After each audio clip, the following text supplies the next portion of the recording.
every time you meet somebody, hey, they're as weird as I am. And this is back before there was YouTube. You know, this is still in the 80s.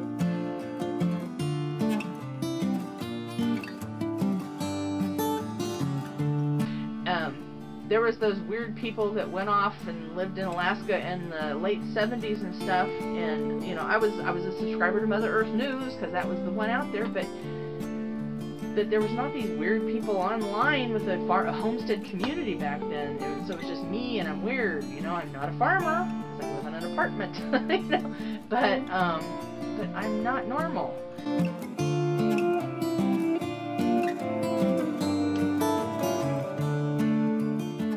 Husband, who's not the homesteader, would say, well, how much is this costing? You know, how much is this costing? Because, you know, he's practical. He's the one who goes to work every day, and he's the one who's always making sure that, you know, our family didn't starve to death and die. So he didn't want me to just blow money, and we did not have money to just blow either, because when we had kids, then I kind of quit working, other than just little part-time jobs here and there. And I stayed home with the kids, so we really didn't have money. And he would say, well, you know, how much is this? How much is this? And so he would start kind of holding me accountable, you know. And he wasn't doing it in a mean way. And the other side of this thing to understand is that since the day we started being married, he never really wanted to deal with bills. And so he gave me his whole paycheck, you know, and I basically put him on allowance early on. And you know, a lot of people don't do that, but I always paid the bills. I was responsible for everything. So he was going to work and he was coming home, and there was food and stuff, but he didn't know where the money was going. And so he was like, well, what, you know, how much is this? How much is that? Because he wanted to know. He needed to know. And so I started keeping track. I started, you know, I would weigh the hamburger and figure out how much it was that I was making and how much money it was at the grocery store compared to how much money it was. And when I started, you know, with growing my own food, like those first tomatoes, it was like, well, it was impressive. I started realizing about the second or third year we were doing a few tomatoes and a few peppers and a few this and a few that. It's like, well, I'm not buying these at the store because I'm raising them. So how much money would we have spent? You know, is it worth buying the tomato plants and the fertilizer, and I just had to buy a hoe, which I didn't have a hoe, you know, and I had to buy these things, and it's like, well, am I coming out ahead? Because, you know, when you have to scrimp money to buy a new hoe, which we actually did have to scrimp money to buy a new hoe, it's like, you know, is it going to pay off to have that hoe? So I started keeping a little bit of track and a little bit of track, and I'm going to try to kind of, now you kind of know the basis of where I started. Nowadays, it's like record keeping is vital. It is vitally important. I have, you know, poultry. We have chickens we raise. We have chickens we raise to sell as started pullets. We sell eggs on occasion, not like daily or all the time, because sometimes that's a thing and sometimes that's not, and that's some of these things you have to adjust to. There was a point in time when I had, you know, 50 to 60 laying hens, and I was keeping them at my dad's house, and we were selling eggs. And in case you have never had to gather 60 eggs every day, wash them, clean them, store them, keep them cool, provide for that, so that you can have points and times that you sell the eggs. And we were selling them to, you know, just neighbors and friends, and we were never like selling them like commercially. We were just selling them, you know, to people we knew, and we were selling enough eggs to keep that. But that's a lot of work. And we got to the point of where it's like that was too much work. And yes, we were making money at it. And yes, the first year that I sold eggs, we had paid for the chickens' food, the chickens, you know, feeders and all that stuff. My dad was giving us space to keep them, which is funny enough at this place I'm at the homestead now. But he gave us the space, so that didn't cost us anything. But I did have gas going back and forth because I was still living in the apartment, you know, doing that with my kids, and And it's like, you know, the kids were having fun with it, so there was that added advantage. But it's like you have to balance all that out, you know. And is it worth it to us? And it got to be more work than we were willing to do. So then we got rid of chickens completely for a while. Then we sized back to where we had 6 chickens. And when you go from, you know, 60 chickens that you're selling eggs, you know, to your friends and things, and doing it as a business type proposition, or at least a farm income, shall we say, even though we didn't have a farm, we had an income from that farm pursuit. And, you know, then we sized back to, like I said, 6 chickens, which is just enough to keep the family in eggs. So we've been through a lot of different things, but the key of all of this is to be able to keep records and to know, you know, where are you at money-wise? Is this making sense? Is this making sense with effort? Is this making sense with my time, my inputs? You know, is it a battle to get the kids in the car every night to go to Grandpa's house, drive across town to go to Grandpa's house, to make sure that the chickens have been fed and watered and shut up at night before, you know, whatever thing eats them? Is it a struggle to have to, when you're taking your kids to school in the morning, you have to go by and check eggs and gather eggs, and, you know, is it too much? Is it too much for your family? Would you be better off with 6 chickens in the backyard? Or is it something that everybody in the family's into, and eventually you're going to buy a poultry farm that's, you know, huge, you know, have, you know, coops and coops of poultry running in, you know, free range coops and whatever, and going on and on with that. You have to know where you're at, and you have to be realistic. And I see so many of these people on YouTube that, you know, it's like, well, we're doing this and we're doing that. It's this amazing thing, and it's all so easy, and it's not. And it's so important, so very important, to keep the money and the sanity involved. I am a homesteader. I think I was genetically programmed to be that way. I've got relatives that have been farmers. You know, if you go back, it's like my grandpa, my mom was, you know, nothing, no farmer. My stepdad came from a farm background. So my mom was, you know, a horsey hobby person and had dogs and horses and fun animals, you know, fun animals person. But she had animals. My grandpa and my grandma, you know, they were lake people. They went fishing and went to the lake, and he was a mechanic and had nothing to do with animals. He had nothing. You know, my grandma grew roses. That was what they did. But both of them were born and raised on farms. My grandpa's grandpa was a doctor. He had no interest in farming. But his son, who was a teacher, had a fruit farm. They had peaches. So they had a farm. It's kind of like it's skipping generations, but it's like it's bred in us that that's something we are and we need to be. My husband's family were coal miners, you know, so there was no farming involved. You know, they just didn't do that. It wasn't in their makeup. So I don't know if it's a genetic thing or what, but I'm definitely a homesteader. It's in my brain. It's how I work. But if you don't be practical and do it, you're gonna get in a mess. You need to be able to grow, you know, and be comfortable with what you're doing and enjoy it. You know, life's a journey. Enjoy it. Don't just struggle and, you know, think, well, you know, I saw XX on, you know, YouTube that got a cow, and I feel like I need to get a cow, or I'm not a homesteader. Or so-and-so and so-and-so is an off-grid, you know, they live in the mountains of Colorado, and they have, you know, whatever farm, and they do this thing and that thing. And some of these homestead channels aren't doing this for, you know, they may be getting on there and showing their big stuff, but, you know, it may be a flash in the pan. Maybe it's not.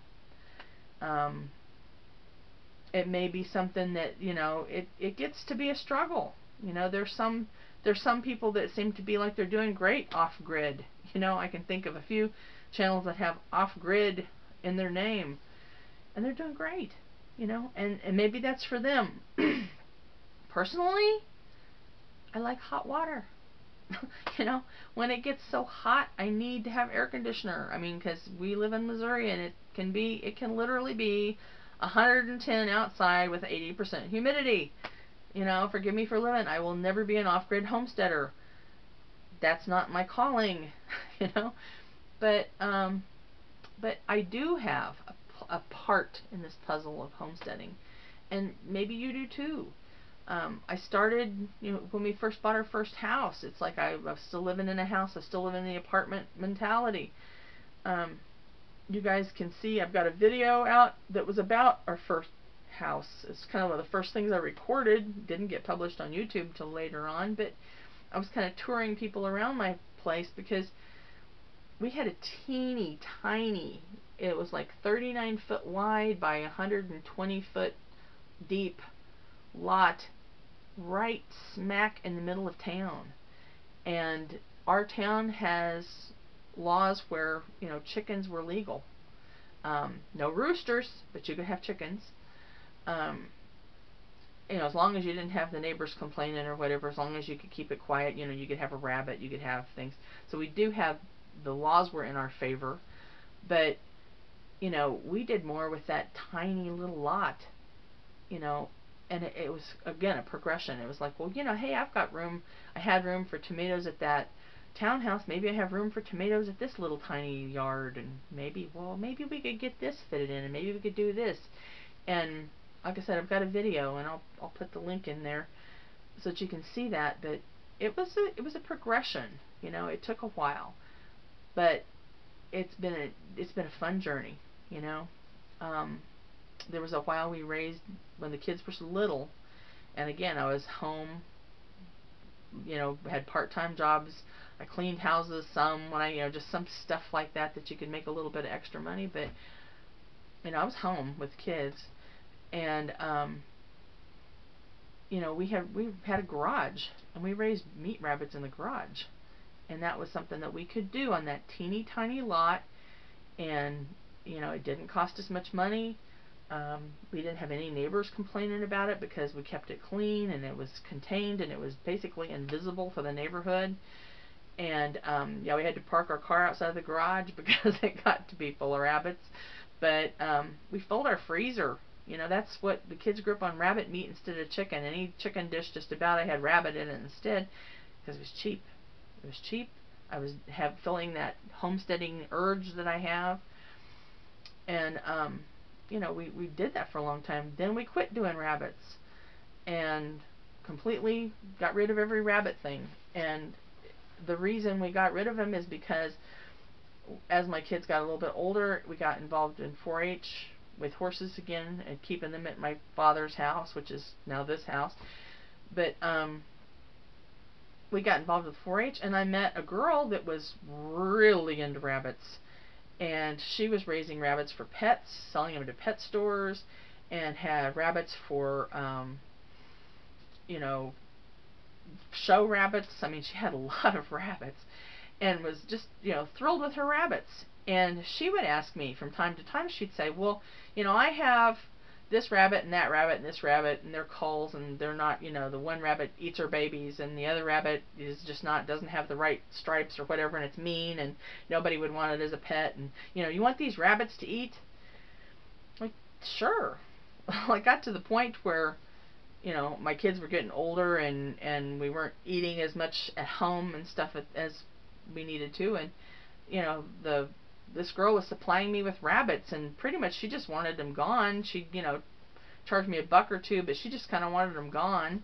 And so I was getting rabbits for way cheaper than I was able to raise rabbits, and still had the rabbit meat in my freezer, so why should I keep raising rabbits? It was not making sense anymore economically, so we quit doing rabbits. Well, when I quit doing rabbits, now suddenly I have a space, I can have a couple of chickens. So it's kind of switched, you know, and I had chickens as a kid, and we had chickens at my grandpa's, you know, my kid's grandpa's house, which is, again, this house, but we had chickens, you know, all those egg chickens for a long time, but it came back to being sensible again and have just enough chickens in my actual backyard for that. So it kind of is a progression. But the basis of all of this, the starting point of all of this, is knowledge. It's using your head. It's following your heart. It's being aware of people around you and knowing, hey, my husband's not a homesteader. I could beg and borrow and cry and plead and, weep. And we were not going to move to where he had to drive an hour or an hour and a half to get to work.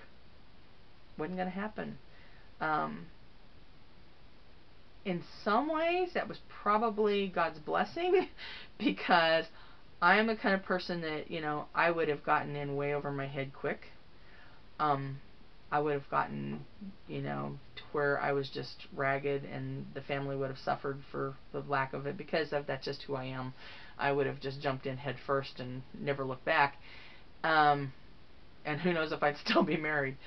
But that was not part of our destiny. Doing it on a smaller scale has been part of our destiny. I've been satisfied with my life. I've been happy. My husband's happy because, like I said, my husband likes to eat. My husband is funny because, as somebody who's never been a homesteader, he's not a horse person, and he could go to work, because we did horses with the kids when they were little, keeping them at my dad's house and boarding them at different places over the time as time went on.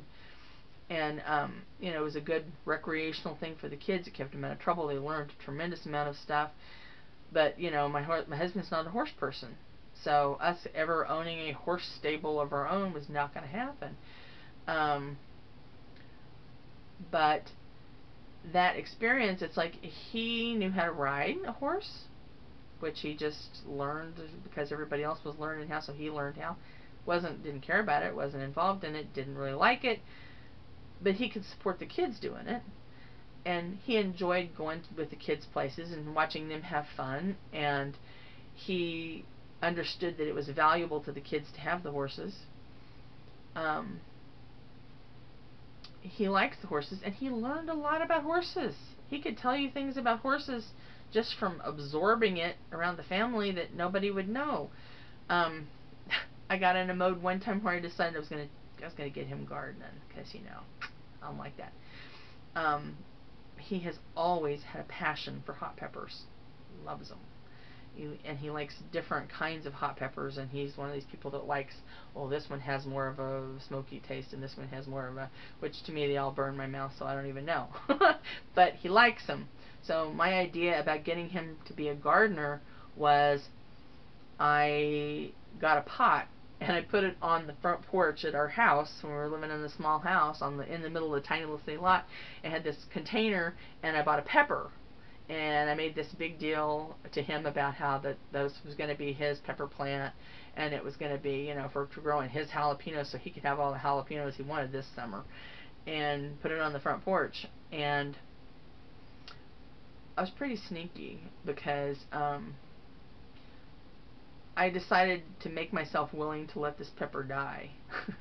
And I took pretty good care of it at first, and then I would not water it, and I would leave the water can like right there beside it, full of water, but I wouldn't water it. And I would ask him when he would come home, I'm like, did you have any peppers on your pepper plant? And he like, I don't know, I don't know. And then it got to where he was looking to see if there's peppers on the pepper plant. And then he said, well, oh, there's blooms, and there's these little peppers, And then I wouldn't water it, and the pepper plant would look all droopy, and but the water can was like right there. And he'd say, well, I had to water that pepper plant. I think you're going to let it die. It's all drooping. And so he would put the water on it because it's right there. And he was coming in at night, and he didn't realize that, I don't think, at first, but he was kind of looking forward to seeing how big that pepper was getting, and are there any peppers, because I was growing tomatoes, and he would come home from work, and he would have some of his peppers with some fresh sliced tomatoes and salt as his snack.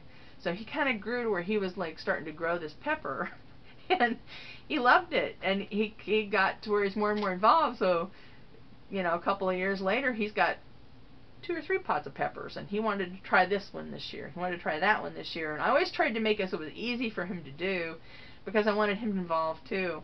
And there was even a year when he canned his own jalapeno pepper slices, which was kind of a funny thing. You know, he just dabbled at it, but he likes it. He goes to work.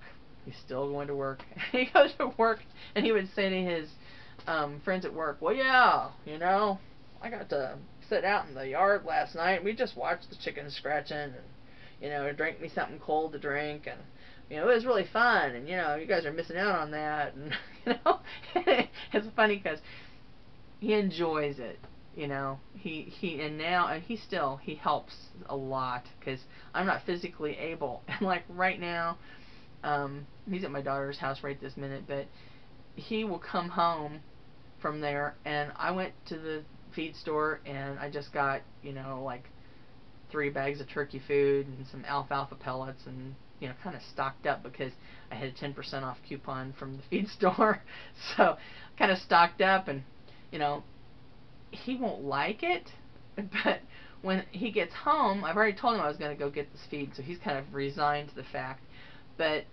I'll drive the truck out to the barn, and he'll actually unload all the feed, and we'll put it in the feed barrel for me. He'll do it for me, and, you know, he makes like it's a big problem for him to have to do that. You know, it's like, why you always got this work that I've got to do, and I can't at this point move a 50, you know, pound bag of feed. I can't do it. Probably if I was left alone and I absolutely had to, I'd probably, you know, take the bag apart and, you know, take it in buckets and do it by the bucket load, because I'd probably get it done. But, you know, he'll do that for me. And then it's like, you know, I help with that. And today, you know, it's freezing cold, which is why I'm doing this video. And, you know, it's 13 degrees with a stiff wind blowing outside, even though the sun is shining through this window and looking great. But, you know, he said, well, you know, do you want me to let those turkeys out this morning? And, you know, I'll take some water out to them so you don't have to get out there. He likes it. He don't want to admit it, but he likes it. But, you know, he's been around this for 40 years. And I think he had to either start liking it or die. I don't know what, but he's doing it. But the whole reason that he's okay with it is because I've been keeping records. And I can prove to him, you know, we may not make money, but we're breaking even or close. We're saving money sometimes, you know, just eggs. How much are eggs at the grocery store? You know, I had to even go look to see how much eggs are at the grocery store the other day, just so I could put it down on my record keeping, because, you know, I wanted to show him, look, you know, we had however many eggs this last year, that we ate them. You know, we're not even selling them, we're just eating them. But that's something that's saving us money, and he's enjoying the chickens in the backyard, and he's, you know, eating the good food. The eggs taste better. He's aware of that very easily. But just doing that little bit of record keeping has made this 40-year progression in homesteading possible. You know, it's made us both probably healthier, happier, more at peace with the world, more a part of the planet, you know, and it's an interesting thing. So I'm going to try to do a series here coming up. I'm going to try to work real hard how I keep records. Now you know why I keep records, how I keep records, what things do I do, what works for me, what didn't work for me, and I'm going to try to do this little series and see if we can, you know, if I can get myself motivated to do it. Hopefully I'll bring you along. This started out to be just a short little introduction, and it ended up being like my life story. So I guess that's what it is, and I'm just going to post this and let it go and see what y'all think. If you have comments, wonderful. I would love to hear from you. If you're just starting out, wonderful.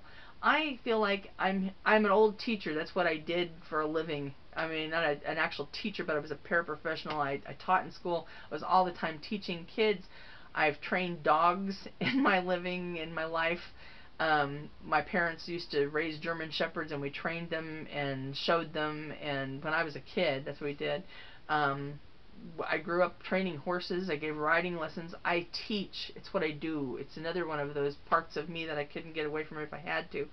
So if you guys are new to this stuff, I mean, I've been doing it for 40 years plus my childhood. That's just my married part's the 40 years. I've probably tried it. I may or may not still do it. Whatever weird thing it is, I've probably tried it because, that's just part of the progression. I at least know how to tell you where to look for more information. Let me know. Email me. Contact me. My email address is the same as my, Homestead channel with Gmail on the end of it. So, it's fine. It's easy to get a hold of me. I don't mind. I got time to do that. I don't mind helping people if they need somebody to kind of help them a little bit along the way and learn some things. If there's something I can teach you by a video, I'd be happy to do that. Don't get frustrated, but don't live with your head in the clouds either. You've got to be realistic. You've got to keep records.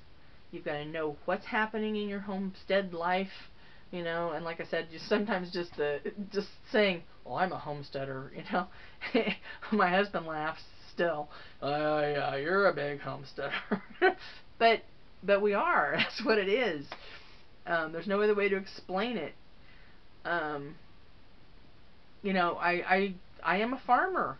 I'm a very small scale farmer. I don't have, acres and acres of wheat and giant tractors, but that does not mean I don't raise food for other people to eat, because I do.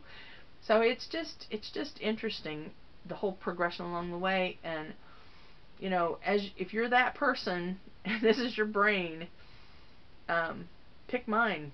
I don't have a problem with it. So now you kind of know a little bit of my journey and a little bit of where I've been and what I do. I've done lots and lots and lots of stuff in my life, and I'm happy to share that with you and share my knowledge with you. And if I can teach somebody or help somebody along the way, so be it. It'd be great. So just join us. Welcome to this channel if you've never been here. I appreciate any likes, any shares, because that does help me. Again, I'm using this valuable time that I have, and if there's any way I can get a little bit of return on that, that'd be great. I've got a cruddy camera. It would be nice to be able to buy a good one, but I will not spend money on a $900 camera if there's no return on that investment. I've just been too molded into that practical mindset for too many years. So I'll do with what I got, and I'll be happy with it. So I was going to make this a short story, but it was a short story long instead of a long story short. So thanks for joining us, and send in those comments.